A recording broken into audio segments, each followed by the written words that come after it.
Assalamualaikum warahmatullahi wabarakatuh. Selamat siang, Ibu dan rekan-rekan lainnya. Izin memperkenalkan diri, nama saya Taruna Muda Fajar Bondan Prakoso, nomor Taruna 2001123, nomor absen 07 dari kelas TD13. Di sini saya dan rekan-rekan ingin mempresentasikan apa itu jenis-jenis bahan polimer beserta kegunaannya, terkhususnya di dalam bidang transportasi. Di kelompok 3 ini kami terdiri dari 6 orang. Yang pertama yaitu saya sendiri, yang kedua ada Fajar Fakih dengan nomor taruna 2001124, Gloria Giardin Rosetti Sade dengan nomor taruna 2001146, Niken Dwi Yuri Inggarwati 2001307, Nuriana Humairo Amini 2001313, dan yang terakhir Refki Tamado Omar Harun Nasution dengan nomor taruna 2001341. Langsung saja, yang pertama itu apa itu polimer? Jadi polimer itu adalah suatu molekul raksasa atau makromolekul yang terbentuk dari susunan ulang molekul kecil yang terikat melalui ikatan kimia. Disebut polimer, atau poli yang artinya banyak dan mer yang artinya bagian. Kemudian proses terbentuknya polimer. Polimer merupakan senyawa-senyawa yang tersusun dari molekul sangat besar yang terbentuk oleh penggabungan berulang dari banyak molekul kecil. Kemudian selanjutnya jenis-jenis polimer. Jadi polimer itu terbagi menjadi 3 yang diketahui. Yang pertama ada polimer alam.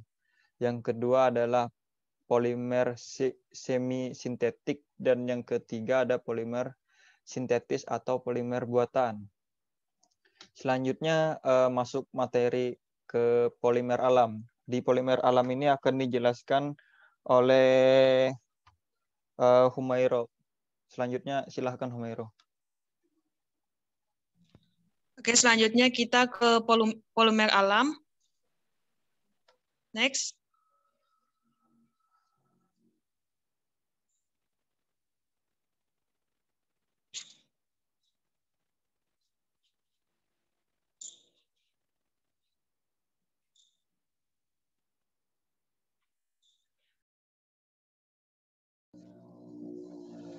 Oke, polimer alam. Polimer alam telah dikenal sejak ribuan tahun yang lalu. Polimer alam adalah senyawa yang dihasilkan dari proses metabolisme makhluk hidup. Jumlahnya yang terbatas dan sifat polimer alam yang kurang stabil sehingga mudah menyerap air.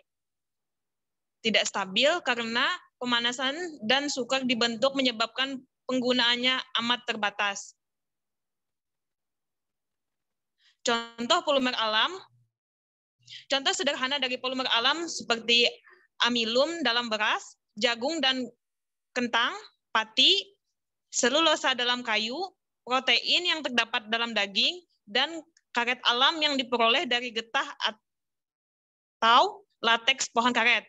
Protein, DNA, kitin pada kerangka luar serangga, wol, jaring laba-laba, sutra, dan kepompong ngengat adalah polimer-polimer yang disintesis secara alami. Asal-usul bahan polimer alam. Polimernya karet alam, monomernya isoprema, sumbernya adalah getah pohon karet. Adapun protein, monomernya adalah asam amino, sumbernya adalah wol, rambut, dan sutra. Selanjutnya, yang bersumber dari beras, gandum, dan sagu adalah polimer amilum, monomernya adalah glukosa. Selanjutnya yang bersumber dari kapas, kayu, polimernya adalah selulosa, dan monomernya adalah glukosa. Yang bersumber dari DNA dan RNA adalah polimernya asam nukleat, dan monomernya adalah nukleotida.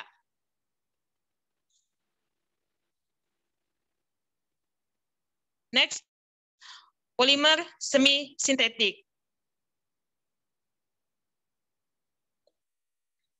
Polimer semi-sintetik adalah polimer yang merupakan derivat atau turunan dari polimer alami yang diproses lebih lanjut sehingga menghasilkan suatu polimer baru yang disebut semi-sintesis.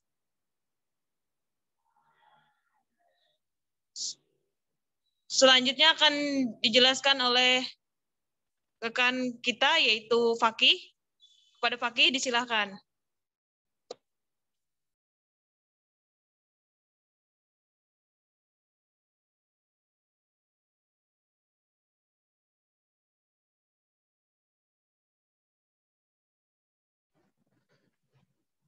Baiklah, selanjutnya akan dijelaskan oleh saya, yaitu contoh polimer semisintetik. Contoh polimer semisintetik adalah ether selulosa, CMCNA, derivat karet, derivat gom, metil selulosa, dan lain-lain. Polimer sintetis atau buatan. Apa itu polimer sintetis? Polimer sintesis merupakan polimer yang sengaja dibuat serta dihasilkan melalui suatu reaksi kimia tertentu.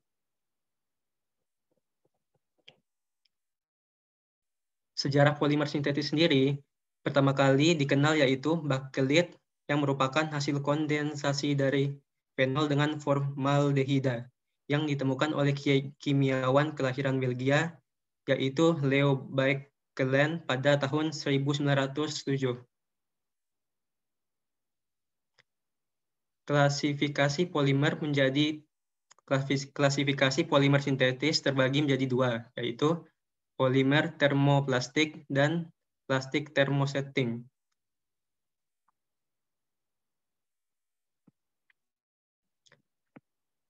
Polimer termoplastik adalah polimer yang mempunyai sifat tidak tahan terhadap panas.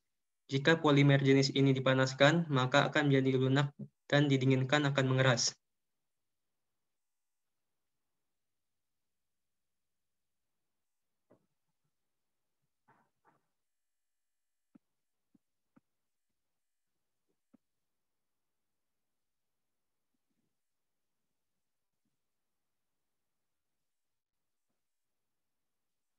Sifat-sifat polimer termoplastik. A. Berat molekul kecil. B. Tidak tahan terhadap panas. C. Jika dipanaskan akan lunak. D. Jika didinginkan akan mengeras. E. Mudah untuk diregangkan. F. Fleksibel.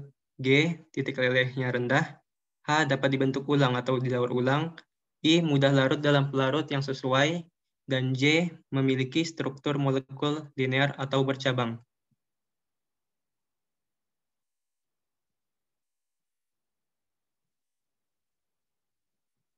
Baiklah, untuk slide selanjutnya akan dijelaskan oleh rekan Iken. Contoh polimer termoplastik sebagai berikut. Polietilena atau PE, contohnya itu botol plastik, mainan, bahan cetakan, ember, drum, pipa, saluran, isolasi kawat dan kabel, kantong plastik, dan jas hujan. Yang kedua, polivinil klorida atau PVC. Contohnya pipa air, pipa plastik, pipa kabel, listrik, kulit sintetis, ubin plastik, piringan hitam, bungkus makanan, sol sepatu, sarung tangan, dan botol deterjen. Yang ketiga, ada polipropena atau PP. Contohnya karung, tali, botol minuman, serat, bak air, insulator, kursi plastik, alat-alat rumah sakit, komponen mesin cuci, pembungkus tekstil, dan permadani.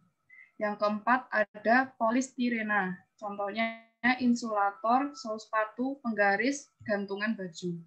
Next. Polimer termosetting adalah polimer yang mempunyai sifat tahan terhadap panas. Jika dipanaskan, maka tidak dapat meleleh sehingga tidak dapat dibentuk ulang kembali.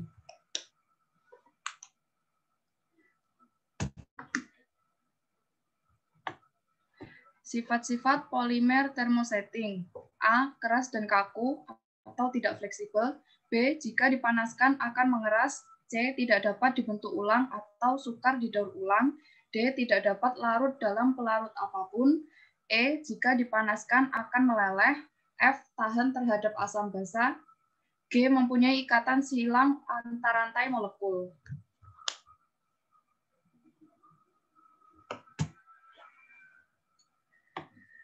Berikut adalah perbedaan polimer termoplastik dan polimer termosetting.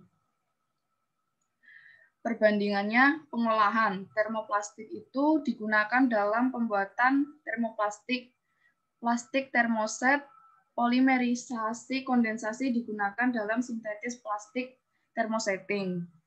Perbandingan tentang pemanasan. Untuk termoplastik, saat dipanaskan mereka melunak dan akhirnya meleleh.